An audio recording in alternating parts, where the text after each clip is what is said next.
अता तारड़ साहब हमारे साथ मौजूद हैं, वफाकी वज़ीर इत्तलात। अता साहब बहुत मशकूर हैं आपके वक्त के लिए। अता साहब, सारी सूरत हाल आपके सामने वाज़ेह है, तो मेरा ख्याल है कि ये एक एग्जाम्पल सेट हो गई है फ्यूचर पॉलिटिशियंस के लिए, फ्यूचर ऑफिस होल्डर्स के लिए, कि अगर आप गबन करने की कोशिश करेंगे तो वो छुपा नहीं रहेगा बल्कि आया हो जाएगा और आपको सजा भी हो सकती है।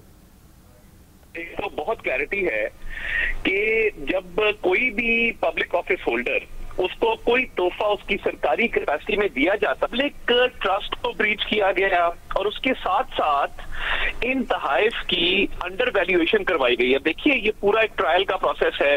इस ट्रायल के प्रोसेस के तहत इन गिफ्ट्स की जब असल वैल्यू लगाई गई, फॉर एग्जांपल एक बल्गारी का सेट है, उसकी जब वैल्यू लगाई गई और जो ओरिजिनल कंपनी थी उससे भी राब्ता किया गया इस ट्रायल के दौरान, फेस ऑफ इट जो प्रोसिक्यूशन ने किया, तो देखिए उनकी कीमत बहुत ज्यादा थी और इन्होंने ना सिर्फ ये गिफ्ट्स इलीगली रिटेन किए बल्कि एक फ्रॉड किया और उस फ्रॉड के तहत इनकी वैल्यू कम लगवाई और स्टेट एक्सचेकर को उसका नुकसान किया। यानी एक जो सेट है वो 3 लाख यूरो का है, दूसरा जो है वो 80,000 यूरो का है, उसकी लोकल कीमत औने पौने लगवा के, यानी एक की 3 करोड़ है तो उसकी उन्होंने तकरीबन वो कोई 2,75,000 लगवाई, एक का 7 करोड़ है तो उसकी भी कीमत जो है वो एक्चुअल वैल्यू से बहुत कम लगवाई गई।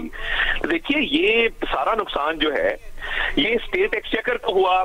यानी इसमें 2-3 चीजें शामिल हैं। पहली चीज तो ये है कि इन तहाइफ को रिटेन करने के जो पैसे सरकार को देने थे वो पैसे जो हैं वो कम दिए गए, तो अंडर वैल्यूएशन का भी फ्रॉड किया गया और रिटेंशन का भी फ्रॉड किया गया और ये हक हासिल नहीं था कि आप स्टेट को करोड़ों रुपए का तहाइफ अपनी जात के लिए रख लें। और देखिए, बात करते हैं बड़ी बड़ी हाई मॉरल ग्राउंड की, इनकलाबों की, और करतूत ये है कि एक सरकारी कैपेसिटी में दिए गए दोस्त ममालिक की तरफ से तहाइफ को अंडर वैल्यू करवा के अपने जाती इस्तेमाल के लिए रख लिया। तो देखिए, ये पैसे स्टेट को आने थे, स्टेट एक्सचेकर को आने थे, तो ये बड़ी ज्यादती है और मैं समझता हूँ कि बड़ा इंसाफ पे मबनी फैसला आया है और ये पब्लिक ट्रस्ट का ब्रीच, फ्रॉड, तो इन काउंट्स के ऊपर बिल्कुल एक फेयर फैसला है। सजा तोशाखाना 2 की है।